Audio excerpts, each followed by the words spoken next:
So, congratulations kay Pastor Paulo Malabanan. Nakakatuwa po. Nung umakyat kami dito, ang ganda at ang laki ng improvement. Salamat po sa mga miyembro ng Christ Bible Baptist Church. Itong nakikita namin ay patotoo na mahal nyo ang gawain ng Diyos. Kaya, ang bilis nyong naitayo itong inyong auditorium. So kaya, ang totoo sa Cavite, napakaganda po ng lugar nyo dito sa Cavite. Kasi po, ang mga members, lahat may trabaho. Lahat may trabaho. Oo, yan po. Pag Manila, Laguna, Cavite, pagdating sa Quezon, meron din po kaming ilang tao, pero nagpupunta pa po sila ng Cavite, ng Laguna, ng Manila. Kaya kayong mga taga Cavite ang sumasalo ng mga sinusulwining namin. Kaya dapat kayo, yung 10%, binabalik nyo sa Quezon. Nagkasingilan. Opo, yun ang totoo. Sa Quezon, ang laging isipan, papunta ng Cavite. Ang dami naming member dito nagtatrabaho. Yung iba, hindi na nagko-communicate, baka sa inyo nagsisimba. So, kaya mapalad po kayo sa inyong lugar. At ang ganda rin na ang samahan nyo dito ay kahit iba-ibang grupo, nandito po kayo. Oo, maganda po yung talagang magkaisa na ang mga Baptist churches. Kasi napakaikli na po ng panahon natin. Napakaikli na. Talagang kailangan samantalahin natin yung pagkakataon. Kaya salamat Pastor Paulo Malabanan at kay Sister Lynn sa paanyaya nyo. Kayo ay encouragement sa amin at sa marami mga churches. Tayo po ito mayong lahat at basahin po natin ang 1 Corinthians chapter 3. Balikan lang natin yung verse kanina. Halos tama yung totoo ni Pastor, yung biro ni Pastor Noel Cantos. Pag siya daw ay nagsalita, lahat nasasabi na. Parang lahat nasabi na nga eh. 1 Corinthians chapter 3 verses 6 and 7. I have, ang sabi po ng verse, I have planted, Apollos watered, but God gave the increase. Verse 7, so then neither is he that planteth anything, neither he that watereth, but God that giveth the increase. Pag-usapan po natin our awesome privilege and responsibility. Manalangin tayo. Dakilang Diyos, maraming salamat po. 29 years ng inyong faithfulness. Nakita ko po kung paano dumaan sa napakaraming struggles, challenges ang Christ Bible Baptist Church, pero nanatili po ang inyong lingkod. Pastor Paulo Malabanan, salamat sa kanyang paglilingkod ng ginawa para sa inyo. Salamat din sa mga members, itong nakikita naming development ng kanilang ministry, mga bungang mga churches, ay pagpapahayag na minahal nila ang gawain ng Diyos. Kaya ang dalangin po namin, lalo niya pa po silang pagpalain. At kung merong 29 years, maabot nila yung 3 decade ng inyong katapatan. At marami pang taon at marami pang mga bungang mga churches at bungang mga kaluluwa ang ibigay niyo po sa kanila. Maraming salamat po Lord sa pagkakataong ito. Hayaan niyo po na muli naming pag-usapan ang heartbeat, ang puso nyo sa gawaing pagmimisyon at sa gawain na iniwan nyo sa aming lahat. Salamat din po sa mga pastors and missionaries, pastors' wives na nandito. Lahat kami, pag nagkikita-kita kami, iisa ang aming nararamdaman, iisa ang aming mga pinagdadaanan. Subalit, biyaya mo lang na kami po ay nakapagpapatuloy. Salamat po sa inyo. Hindi kami karapat-dapat, pero kayo ang nagpagindapat. Ang mga increase at ang mga improvement at development na binibigay nyo sa mga ministeryong pinagtiwala nyo sa amin, ay bunga ng inyong kapangyarihan. Tulungan niyo po kami na wag namin malimutan ito. Maraming salamat po. Ito po ang aming dalangin sa pangalan ng aming Panginoong Jesus. Amen. Makakaupo na tayo. Our awesome privilege and responsibility. So sa ating lahat na nandirito, tatlong bagay lang po ang eternal. At doon tayo mag-invest. Doon natin ibuhos. Kasi lahat temporary. Lahat temporary. Kanina, sabi si Alexander the Great, di ba? Parang sinasabi niya, lahat temporary. Saan tayo mag-i-invest? Saan natin ibubuhos ang resources? Saan natin ibibigay ang ating buhay? Saan natin uubusin ang ating lakas? Tatlo lang po ang ewan ko kung may idadagdag kayo. Our works for God, the people we want to God, and the works of God, the people that we want to God or for God. No, nalimutan ko yung isa. And the Word of God. And the Word of God. Ito po yung alam natin na eternal. Lahat temporary. So itong ating ginagawa ngayon dito sa mundo ito, it is an awesome privilege and responsibility. Kaya salamat sa Diyos na tayo ay binigyan ng ganitong pribilehiyo. Binigyan ng ganitong responsibility. Kanina nakikwentuhan kami nila Pastor Paulo.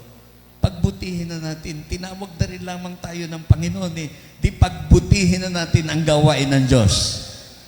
O tinawag na rin lamang tayo no? Iniligtas tayo ng Panginoon, di pagbutihin na natin ang pagiging anak ng Diyos, pagbutihin na natin ang gawain ng Diyos. This is our awesome responsibility and privilege.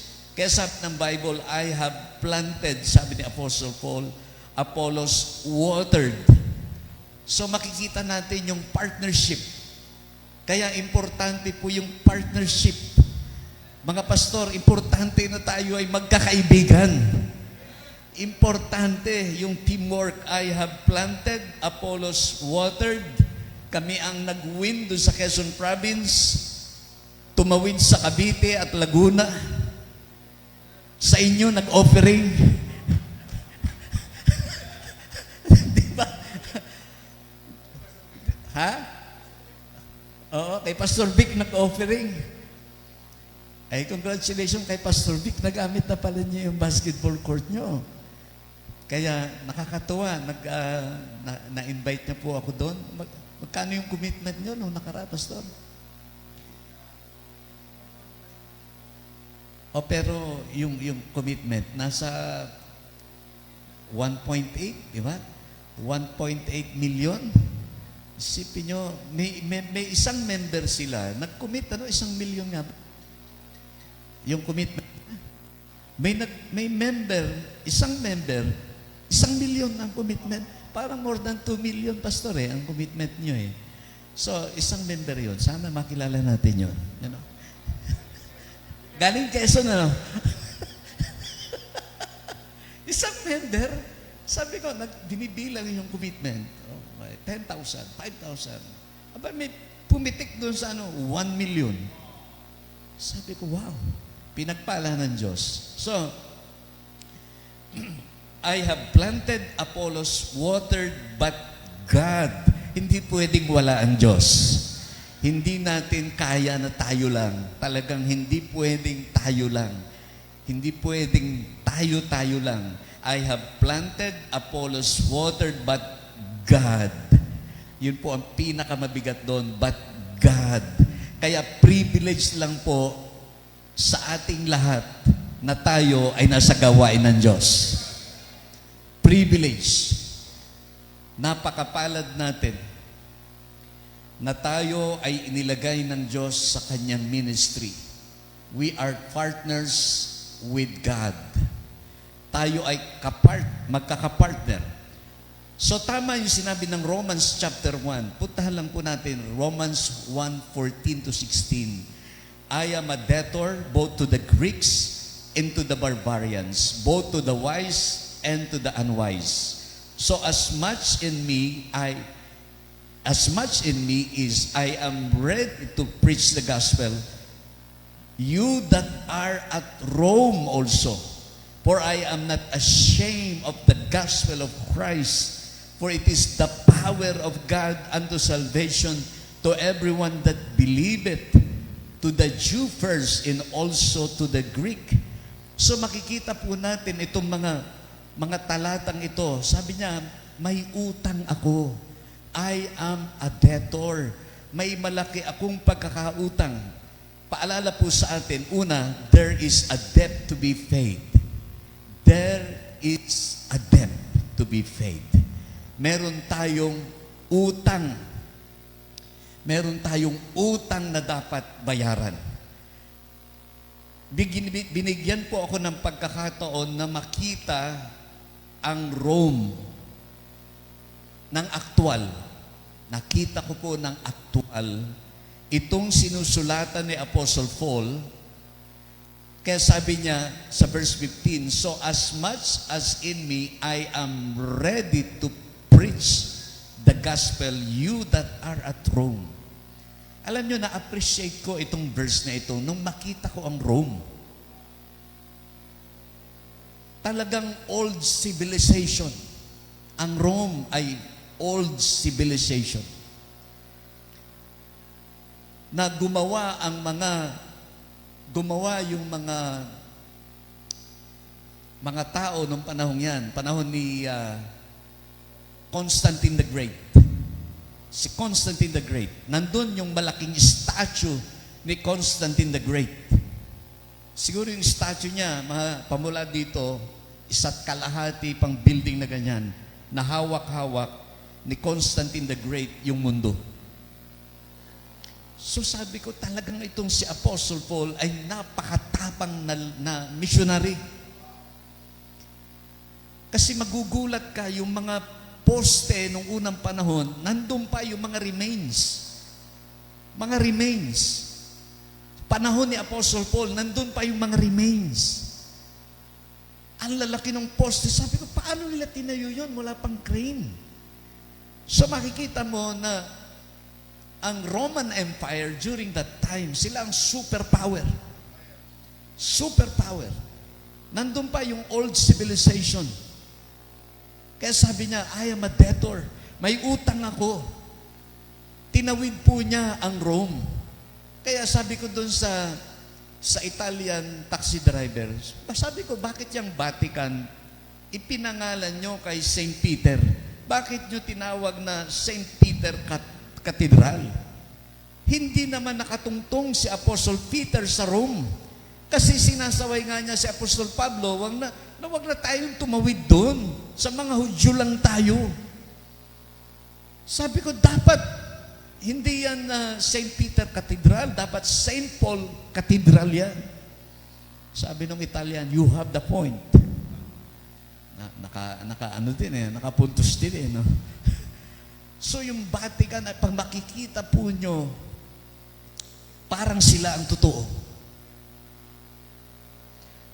Kasi pag naglakad ka doon sa aisle ng Vatican, doon sa aisle, kung may makukuhang picture yung ating nasa dyan, pag maglalakad ko doon sa aisle, yung mga poste na solid marble, sabi ko, magkano kaya ang isang poste niyan?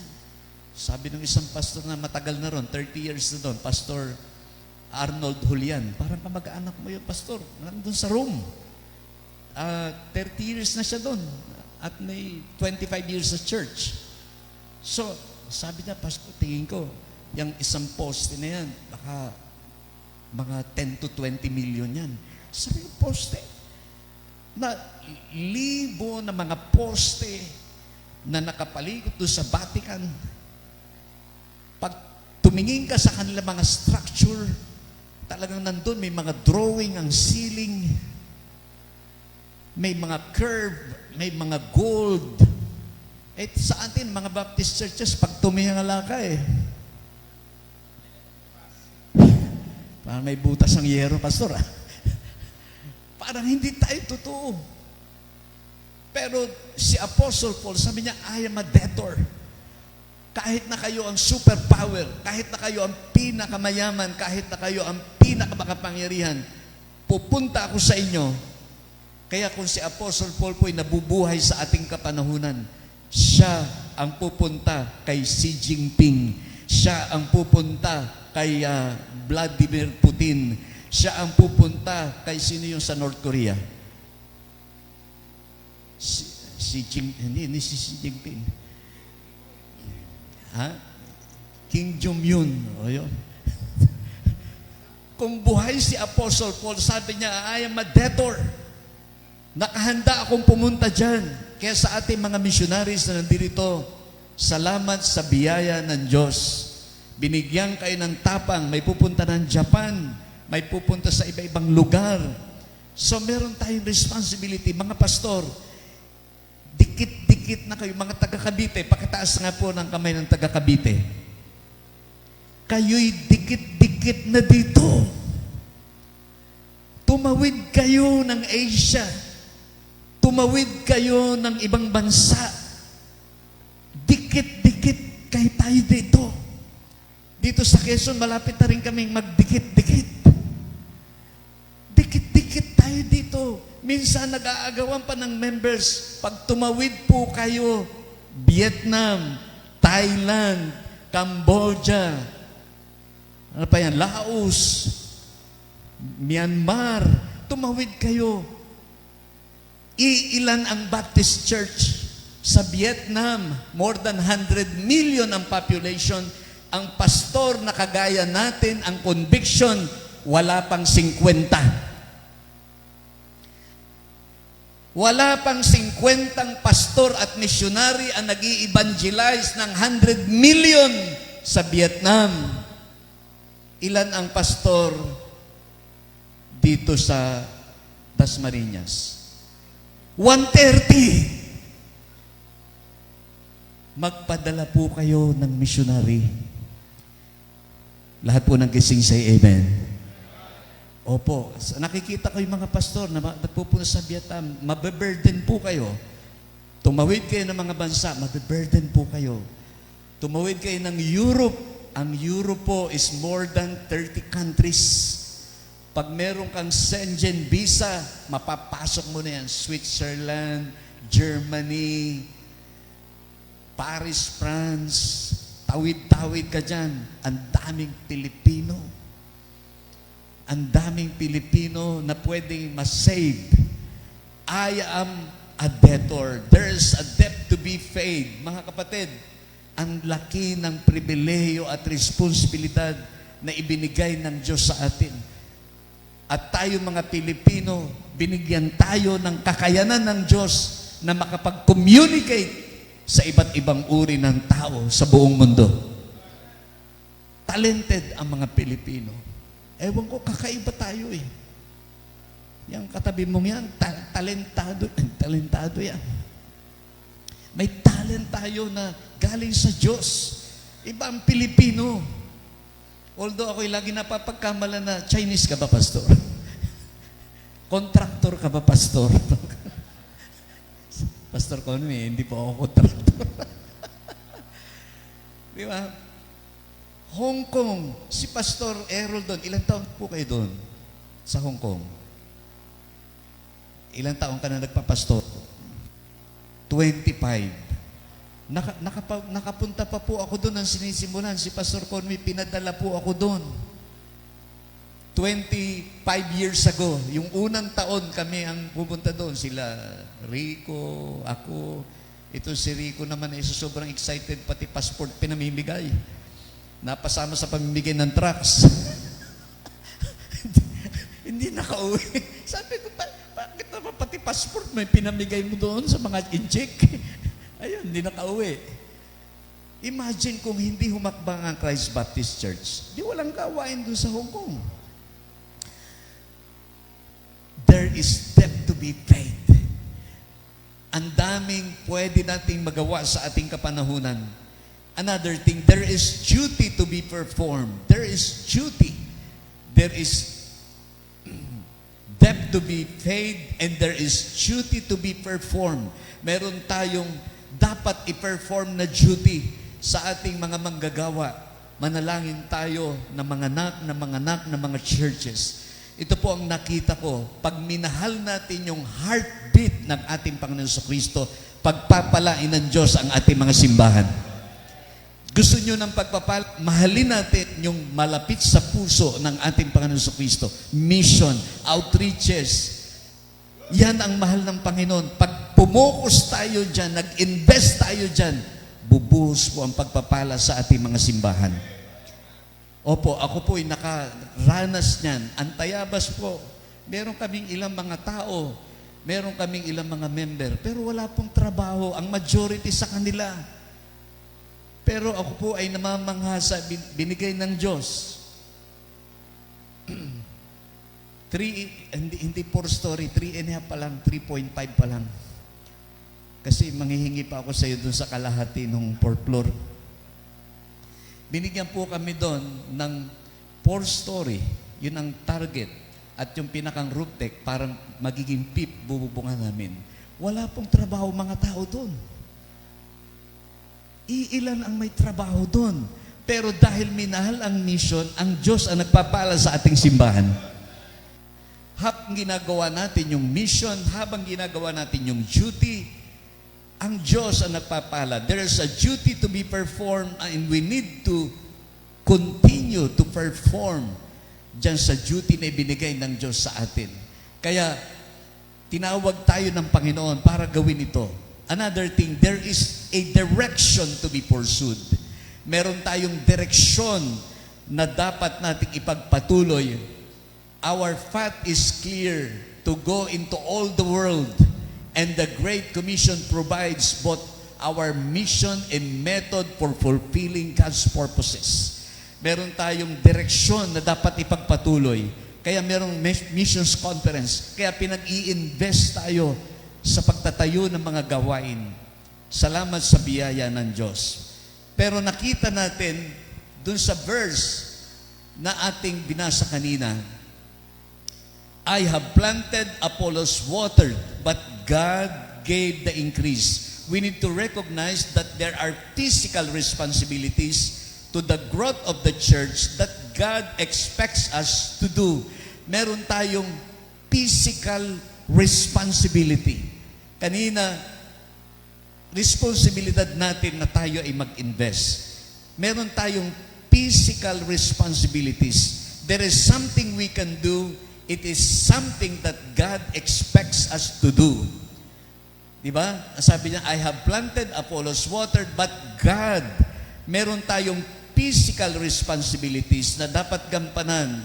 And we need also to recognize that there are spiritual responsibilities to the growth of the church that only God can do. We have the physical responsibilities, and we need to recognize that there are spiritual responsibilities para mag-grow ang simbahan that only God can do. Kaya sabi diyan, and God that giveth the increase. Kaya tama yung sinabi ng Matthew 16:18. Balikan natin, thou art Peter, upon this rock I will build my church. That is God's responsibility. Hindi natin kaya talagang palaguin ang simbahan. Pero pinangako ang Diyos sa atin, I will build my church, and the gates of hell shall not prevail against it. Mga pastor, mga missionaries na nandito, lahat ay pwedeng bumagsak. Lahat ay pwedeng madissolve. Ang simbahan lang ng Diyos ang hindi madidissolve. Nakakatakot yung rally sa linggo. Minumura ang mga congressman. Talagang mura. Talagang manood ka sa YouTube, hindi yung pasimpleng mura, talagang PUTA talaga. Binabato yung mga wangwang ng congressman, galit na galit yung mga nagrarally. Mga buaya kayo. Alam nyo, ang government, pwede tayong magkagulo eh. Pwede tayong mawasak eh. Pero sabi ng Bible, even the gates of hell. Mga pastor, magpakatatag tayo sa biyaya ng Diyos. may Diyos tayong kakampi. May nagtatangka na wasakin ang simbahan nyo, sirain ang simbahan nyo. Ang sabi ng Panginoon, even the gates of hell shall not prevail against it. Ipagtatanggol niya ang ating mga simbahan. Gawin lang natin yung ating physical responsibility. Gagawin ng Diyos ang kanyang responsibilidad. God gave the increase. Kaya sa ating mga members na nandito, huwag kayong lalayo sa iisang institusyon. Hindi pinangakuan ng pamilya.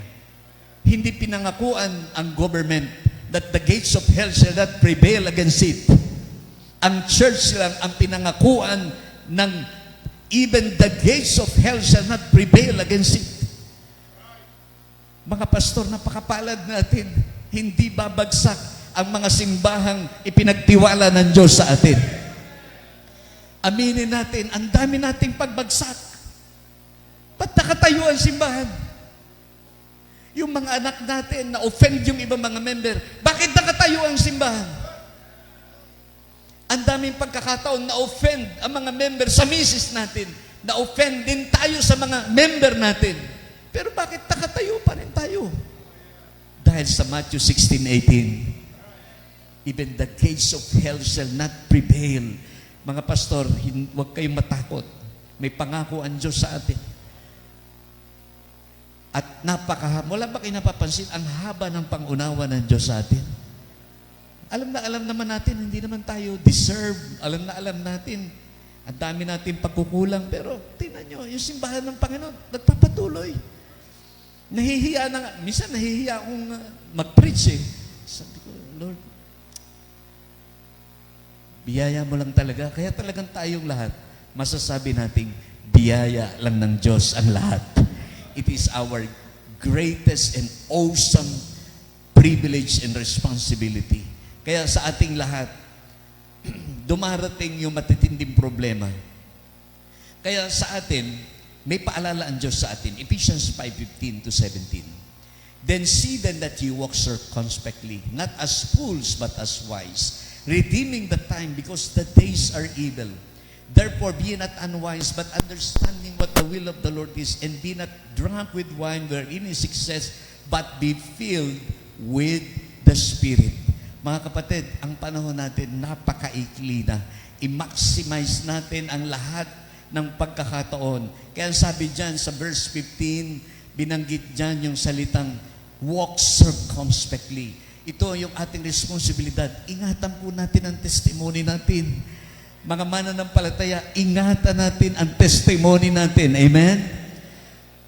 Let's walk circumspectly. It means we are walking carefully. Walking carefully. Binanggit din dyan sa verse 15, not as fools, but as wise. We need to live purposely. Walking carefully, and we need to live purposely. And we need to live worthily. In verse 16, ang sabi ng verse, redeeming the time because the days are evil. We need to walk accurately. We need to walk carefully, purposely, worthily. And verse 17, wherefore be not unwise. Let us use every opportunities. Gamitin natin ang lahat ng opportunities. Sa pulis, may access tayo. Ang aming provincial director ay napaka-supportive sa tinatawag na MBK. Ngayon, nag-gather kami ng pondo para magkaroon ng husband and wife seminar, yung lahat ng mga pulis. At ang sabi ng provincial director, mga pastor, tutukan nyo ang lahat ng mga pulis na babaero.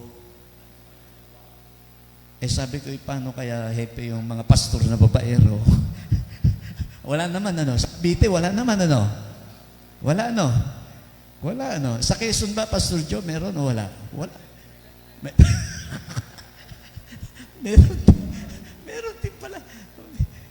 Hindi ko alam si Pastor Joe, nakakaalam nun. Kasi siya yung pinakamatanda dun sa Lucena City. Kaya dito, we need to walk carefully. Let us live purposely, living worthily. Kaya ako po yung nagpapasalamat sa Diyos, yung aking anak na kaisa-isa. Sabi ko, anak, huwag kang magbo-boyfriend hanggat nag-aaral ka. Oh, nakinig po yung anak ko. Nagkaroon ng boyfriend second year sa College of Law. Pinayagan ko na kasi masyadong tatanda, bakit kailan pa siya magbo-boyfriend? Sabi niya, Papa, mamaya, hindi na ako makapag-asawa niyan. Maglolo ako. At ngayon po, isa na siyang abogado. Kaya sabi ko, anak, ikaw ay blessings kay Papa. Sinuportahan mo ko. Pero yun, nung lumalaki yun, umiiyak yun. At alam ko, yun din ang pinagdadaanan ng mga anak ng pastor. Sabi nung anak ko, nag-uusap kami, Papa, ang taas naman ng standard mo. Kailangan mabait kami sa lahat ng panahon. Kailangan matino kami sa lahat ng panahon. Kasalanan ko ba maging anak ng pastor? Umiiyak po sa akin. Sabi ko, anak, ako'y napaawa ako nung umiiyak siya. Sabi ko, anak, oo, naghihigpit tayo para yung testimony natin maingatan. Pero kung ano lang yung kaya mo, yun lang gawin mo. Pag hindi mo kaya, sabihin mo sa akin, hindi mo kaya. Kaya mahirap. Yung ating mga anak, marami na offend sa mga members. Marami pong backslider na anak ng pastor offended sa member. Kasi pag bumagsak, anak ka pa naman ng pastor. Bakit? Anak ng pastor. Hindi ba pwede magkamali ang anak ng pastor? Magkakamali ang anak ng pastor, mga members. Tao din niya, kagaya niyo. Yes, tinuturuan namin yan, pero hindi naman namin kaya yung bantayan sa lahat ng panahon. Kaya dito, yun yung struggle natin mga magulang, di ba? Parang yung anak natin, ayaw sa ministry. Dati, offended yun eh. Ayaw niyang maging asawa ng pastor. Papa, ayaw ko talagang mag-asawa ng pastor. Sabi ko, anak, bakit? Ayaw ko ng buhay niyo. Laging pagod na pagod. Tapos ang mga dami nagre-reklamo. Gusto ko tahimik na buhay. Kaayaw niya, ang naging boyfriend, magpapastor. Sabi ko, yan. Nagasalita ka ng tapos. Pero yun ang, alam nyo, sabi ko, dito ka magpakasal sa ating building. Ayaw. Ayaw niya. Gusto niya sa labas. Papa, dyan na kami lumaki. Dyan pa ako ikakasal. Dyan na nga ako lumaki. Sabi ko, talaga kung ayaw mo, di wag. Ewan ko kung mababago pa yung isipan niya. So, it is, the time is short. Napakaikli na. Life is short. Ang bilis, di ba? Parang kailan lang? Ngayon, September, ano na ngayon? 19. Di ba? Parang ang bilis. Napakabilis ang panahon. So therefore, ano ang dapat natin gawin? Napakaikli na ng oras. Number one, we need to work because He commands it. We need to work. Talagang kailangan magtrabaho tayo. Gawin natin yung ating responsibility. Ano sabi ng Mark 16:15? And He said unto them, Go ye into all the world and preach the gospel to every creature. He is our creator. He is our master of the universe. He is the commander-in-chief. He is the King of kings and the Lord of lords. He has the right to command us to go and tells us how we are to go. Inuutusan tayo. May utos ang Diyos sa atin. May responsibilidad tayong dapat gampanan. Because obedience is an expression of our love for the Lord. Obedience. At ang utos niya, go ye into all the world. Mga pastor na nandito, alam ko, involved na ang simbahan niyo sa world mission. Lalo pa nating paigtingin, lalo pa nating palakasin, at wag po kayong wag kayong doon lang kayo sa inyong simbahan.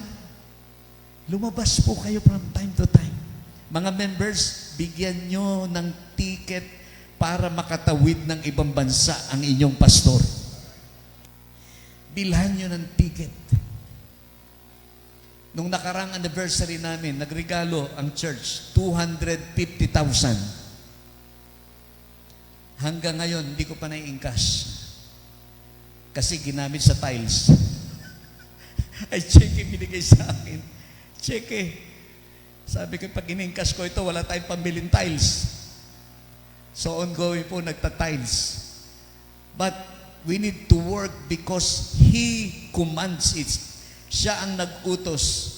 At kailangan sumunod tayo sa iniuutos ng Panginoon. The heart of the early church was missions. And the church in the middle of the first century believers, they are existed for one purpose, to spread the gospel.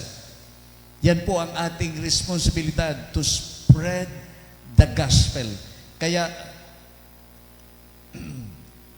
ano yung pupuntang Catanduanes, mahal ka ng Diyos. Nawa makasama tayo dyan. Ano, ilan lang ang simbahan? Ilan lang ang church sa Catanduanes? 5 lang, isang isla. Catanduanes, mahal ka ng Diyos. Salamat sa Christ Baptist Church. Sila nag-i-initiate. Ang laki ng gastos po niyan. Ang laki ng gastos pupuntahan. Pang-ilan na pastor? Pang-ilan ng, Pang-10 na. Sa bawat pinupuntahan mga probinsya, ang laki po ng gastos. Nag-i-invest ang Christ Baptist Church. Dahil yan ang main thing, yan ang utos ng Diyos. So the church that is near to the heart of God will always be interested in missions. Therefore, it is not difficult to tell when the church is away from the Lord, there is no concern for missions. Kumusta po ang ating mga simbahan? Nanganganak ba tayo ng mga churches? Nanganganak pa ba tayo ng ating mga outreaches? Madali nating ma-discern pag naghihina na tayo, nawawala tayo doon sa main thing. So the interest is centered in things temporal instead of things eternal. Kaya dito, yung heart ng great churches of the past nakasenter sa mission. Yung Antioch, yung Rome, yung Ephesus, yung Philippians, nakasentro sa mission. Churches fail when missions are ignored. Pag na-ignore natin ang mission, manghihina ang ating mga simbahan. Pag hindi na tayo nanganak ng simbahan, manghihina ang ating simbahan. Lahat po ng gising say amen. Pag may na-amen, paikli ito ng paikli. Pag wala nang na-amen, pahaba ito ng pahaba. Mukhang lokohan na yan, Churches fail when missions are ignored. Magpi-fail ang ating mga churches. Kaya nagkakaproblema. Kaya lagi kong sinasabi, ano ang gusto nyo? Acts 8.1 o Acts 1.8? Anong gusto natin? Anong sabi ng Acts 8.1? Nagkaroon ng problema yung church. Pinersecute yung simbahan. Acts chapter 1, verse 8. Oh, you shall receive power. Yan yung utos ng Panginoon. Di ba? Great Commission. Acts 8.1. Balik na rin natin yan. And Saul was consenting into his death. And at that time, there was a great persecution. Nagkakaproblema ang simbahan. Ay, pastor, nanganganak naman yung aming simbahan. Nag-split yung aming simbahan ng 3. Kaya nanganak kami ng 2 simbahan. Kaya lang cesarean. So, 2 klase ang panganganak ng simbahan. Cesarean o normal.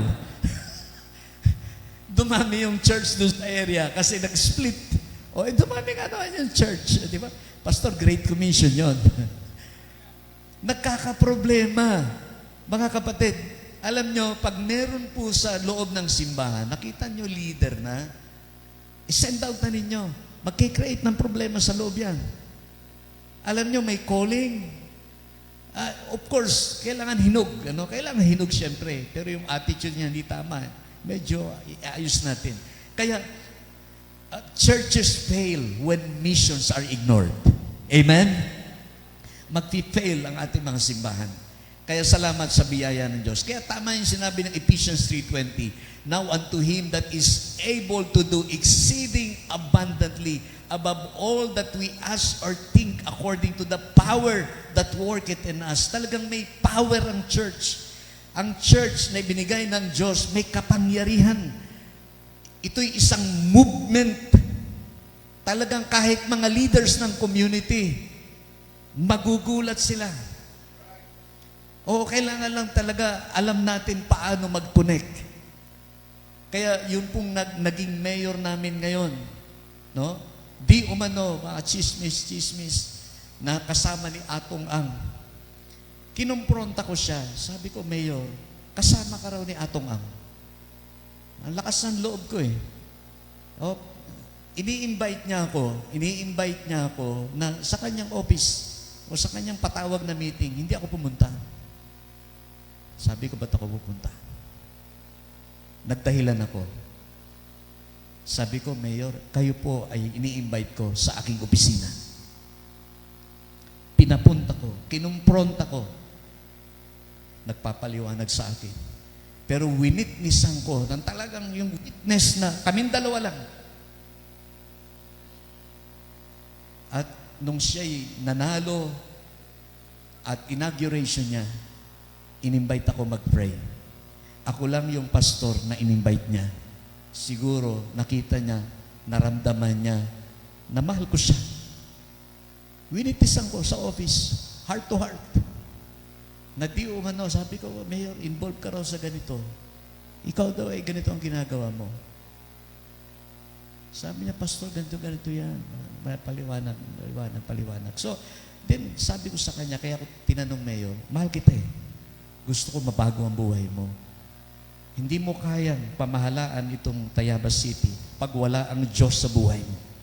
Pamula nang binanggit ko sa kanya yon, lagi niya pag may okasyon, ako magpipray. To God be the glory. May power. No? Kaya mga pastor, may kapangyarihan ng Diyos sa simbahan niya.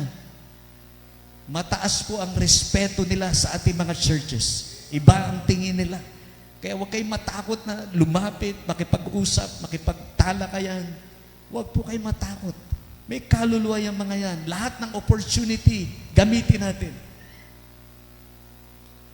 Yung Rotary Club sa Tayabas City na 50 years, nakiusap sa akin, Pastor, pwede bang ikaw maging presidente ng Rotary Club? Ngayon, ako po ang presidente ng pinakamatandang Rotary Club sa Tayabas City.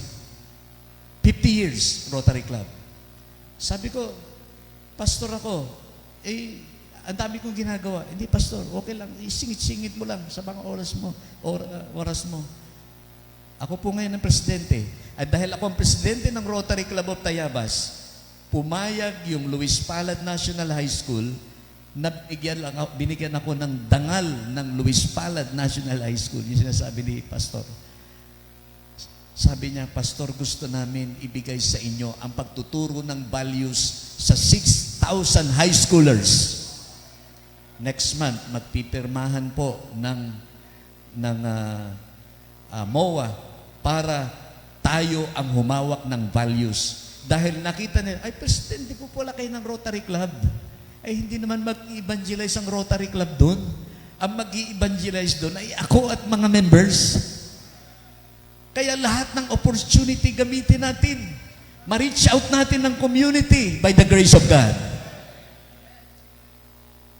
He is able to do exceeding abundantly above all that we ask or think. Wala pong maraming trabaho yung mga members doon. Pero hayaan nyo pong bigyan ko kayo ng hamon. Noong dumating po ako doon, walang building. May property na nabili, hindi matayuan, walang right of way. Kaya sabi ko kay Pastor Conway, Pastor, ibenta natin kasi hindi kami payagan magtayo. Naghanap kami ng malaking lote. Binigyan kami ng 2,000 square meters. At ang per square meter doon, mga 10,000 na per square meter. At yung property doon na walang mga regular na trabaho mga members, around 50,000 to 60,000 na ang value ng building at property. Walang trabaho ang mga tao. Sino may gawa niyan? But God gave the increase. I challenge you, kabitain nyo. Mas malaki ang potential nyo dahil may trabaho ang mga member nyo.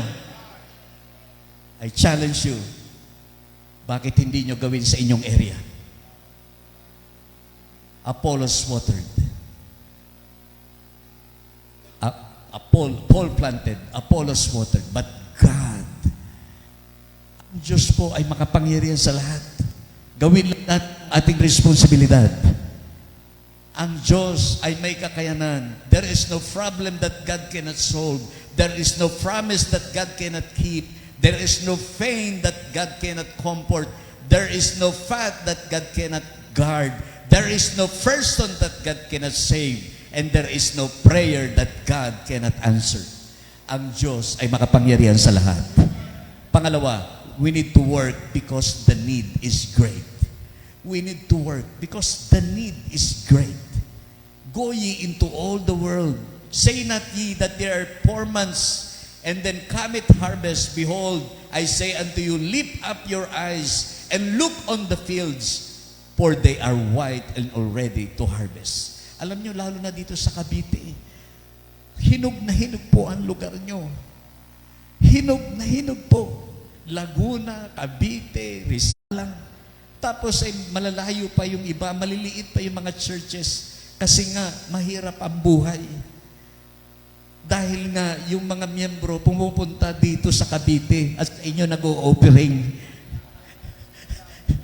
Hindi pa nakaka-move on, ano? Ay, si Pastor Conway, for many years, nag-stay doon. Alam niya ang buhay. Kaya sabi niya, tutulungan ko ang mga taga-probinsya. Kasi talagang napakahirap. But we need to work because the need is great. So the New Testament church turned the world upside down with the teaching of the Lord Jesus Christ. Yun po ang ginawa nila. They turned the world upside down. Kaya talagang gawin natin yung responsibilidad. Meron tayong physical responsibilities at ang Diyos merong spiritual responsibilities. God give it increase. Hindi pwedeng para tayo si Juan Tamad na nag-aabang tayo. Palagay ko may dadating tayong mga bisita. Kaya hintayin na lang natin ang biyaya ng Diyos. Hindi pwede. Meron talaga tayong gagawin. Meron tayong gagampanan. Talagang gagastos tayo. Magsisend out tayo ng mga soul winners. Pupunta tayo sa kanilang area. Mag-i-invest tayo. Magbibigay tayo sa kanila. Kasi meron tayong responsibilidad. Ang laki ng pangangailangan. By the grace of God. Ito po, hindi ko binabanggit para sabihin, alam ko, mas malalaki po ang nagagawa ng inyong mga churches. Pero doon po sa Quezon, last year, ilan yung bisita natin, Richard Sander? Yan ang head ng operation ko. Ha? Nasa 1,000? Nasa 1,000 po ang visitors po namin. Last May, sa aming anniversary, by the grace of God. Ako'y naniniwala, higit na magagawa nyo yan sa inyong area. So meron tayong physical responsibility, ang Diyos ay merong spiritual responsibilities. Isa-shortcut ko na po. Pangatlo, mga kapatid, napakahalaga ng paalala ng Diyos sa atin. Ang Diyos, binigyan tayo ng lakas, binigyan tayo ng kapangyarihan para gawin ang kanyang kalooban. At ako'y naniniwala na hindi natin alam. Mamamatay na tayo. Alam niyo po, dapat ngayong araw na ito, follow-up check-up ko, Pastor Julian. Pinababalik ako ng doktor kasi may mga nararamdaman na. Kaya lang may imbitasyon na re-schedule ang pagpunta sa doktor. Next week, kulang sa basketball. So, kailangan makapunta ko sa inyong court. Work because the time is short. Napakaikli na nating oras. Naalala ko sinabi ni Pastor Conway, alam mo, sabi niya, Brad, pag ikaw ay nagsisimula pa lang magpastor, ang bewang ko noon, 25, sexy. Sabi, Utoy, saan ka pupunta? Pwedeng magawa, pwedeng ma-invest sa gawain ng Diyos. In 1 Corinthians 15:58, therefore, my beloved brethren, be steadfast, unmovable, always abounding in the work of the Lord. We need to be abound, exceedingly excited. Huwag mawala yung excitement, huwag mawala yung effort, huwag mawala yung ating effectiveness sa pag-aakay ng kaluluwa. Dapat nandun yung ating focus na gawin ang kalooban ng Diyos sapagkat nandyan ang biyaya. sabi ng isa, ang mission is God's work. Mission is by God's grace. And mission is by God's power. In Philippians 2:13, for it is God which worketh in you both to will and to do for His good pleasure. Kaya mga anak ng Diyos, mga pastor, missionaries, ito'y gawain ng Diyos, biyaya lang niya, pero kapangyarihan niya ang ating puhunan. And finally, shortcut na natin, we need to work because the reward is wonderful. There is reward. Merong earthly reward sa ating mga pastor. Hindi naman tayo pababayaan ng Panginoon. Makikita ng Diyos na kailangan natin to, merong reward na ibibigay dito sa lupa at mayroong reward na ibibigay dito sa kabilang buhay. Kung hindi man ibigay yung reward dito sa lupa, may kabilang buhay. So our rewards rest entirely on Christ's finished work of Calvary, and nothing we can do or earn to improve upon this gift. But our rewards are based on our faithful service day by day, and these crowns await those who love His appearing and finish their course with joy. Tapusin lang natin yung pinagagawa ng Diyos. Si Apostle Paul, naalala natin yung sinabi niya sa 2 Timothy chapter 4 verses 7 and 8, I have fought a good fight, I have finished my course, I have kept the faith. I have kept the faith. Alam nyo, lalo kong na-appreciate yan nung actual kong nakita yung bilangguan ni Apostle Paul.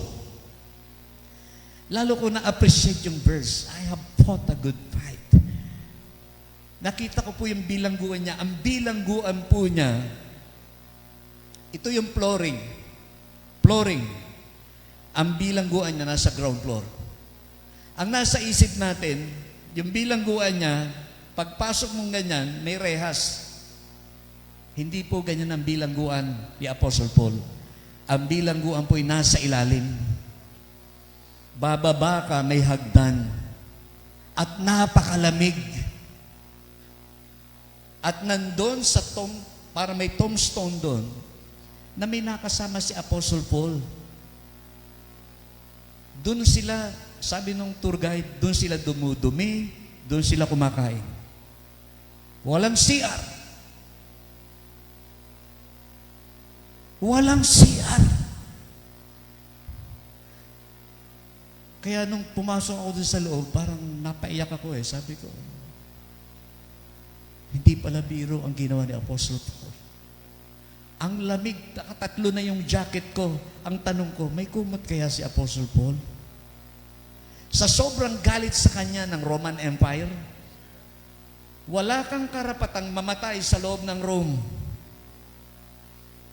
Isa kang manggugulo dito sa aming lugar. Wala kang karapatan.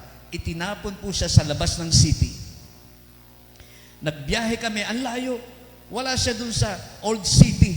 Hindi po siya pinugutan ng ulo sa loob ng bilangguan. Baka akala nyo, pinugutan siya ng ulo sa loob ng bilangguan. Hindi po sa loob ng bilangguan.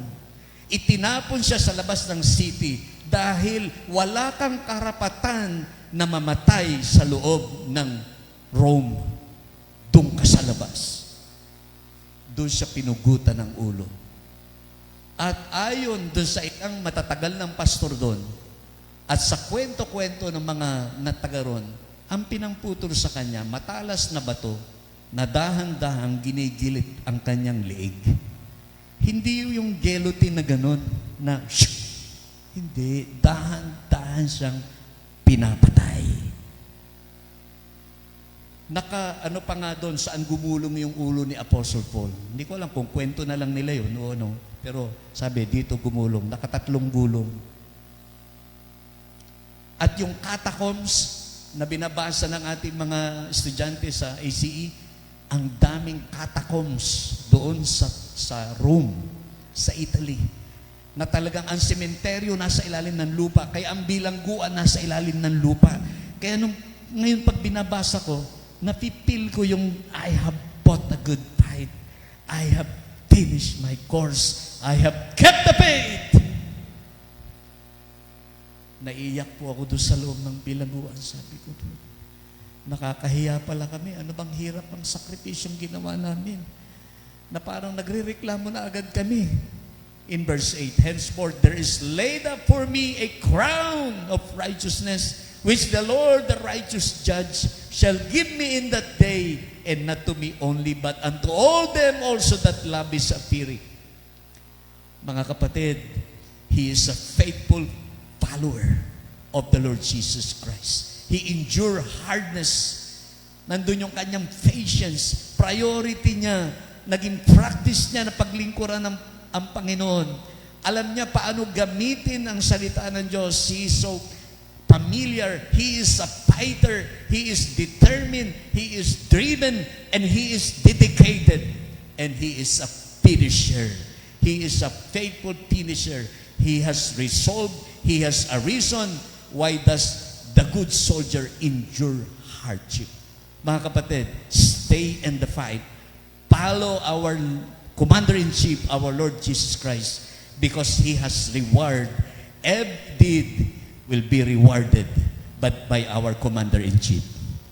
Mga kapatid, tuloy lang tayo sa pinagagawa ng Diyos sa atin. Fight the good fight. May crown na naghihintay sa atin. Hindi tayo nag-aaksaya ng ating buhay. Maraming salamat po. Pagpalain tayo ng Panginoon. Tawagin natin si Pastor Paulo. Tayo po muna tayo sandali at tungo tayo ng sandali mga kapatid. And, magkaroon po tayo ng konting internalization. Shall we all stand please? Tayo po tumayo. Una, I don't know kung ano po ang kalalagayan ninyo while the music is playing this afternoon. Bago po ako mag-pray, marahil kayo po ay tinatawag ng Panginoon na maglingkod, ibigay ang inyong buhay sa Panginoon. Huwag niyo pong ipagkait. Ito po ay pribilehiyo. At kung sa oras pong ito, mga kapatid, kayo po ay mananampalataya, missionary, pastors, nakakaramdam po kayo ng panghihina. Sa huling kataga na ating napakinggan, parang wala pa po sa kalingkingan yung hirap na ating pinagdadaanan.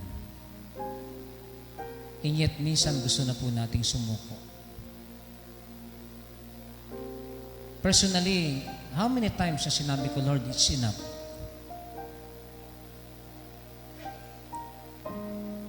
I'm done. How many times, mga pastors, gusto nating mag-quit, gusto nating umalis, lumipat ng lugar,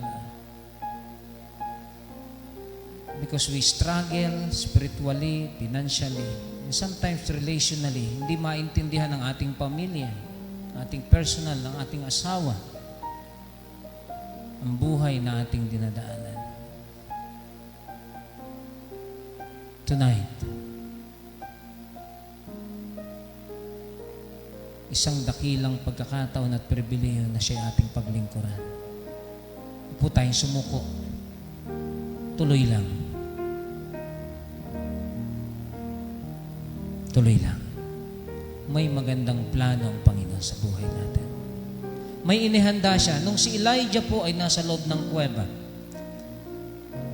paulit-ulit niyang sinigaw, Lord, patayin mo na lang ako. Wala na akong kwenta.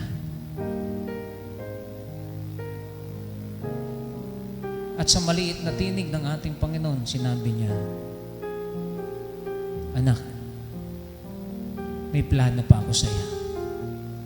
At may mga inihanda ako para sa iyo. Pastors, missionaries, members, mabait po ang ating Panginoon. Maraming salamat po sa mensahe. Salamat po sa inyong salitang nahayan. Pagpalain niyo po ang patuloy na may paglilingkod sa inyo. Marami mang struggle. Naintindihan po namin. Kailangan namin magpatuloy. Salamat po ngayong gabi. Salamat po sa inyong biyaya. Ang lahat po ito ay aming nadalangin po sa inyo. Papasalamat. At binibigay sa inyong lahat ng kapurihan. Sa pangalan po lamang ng aming Panginoong Hesus. Amen. Amen.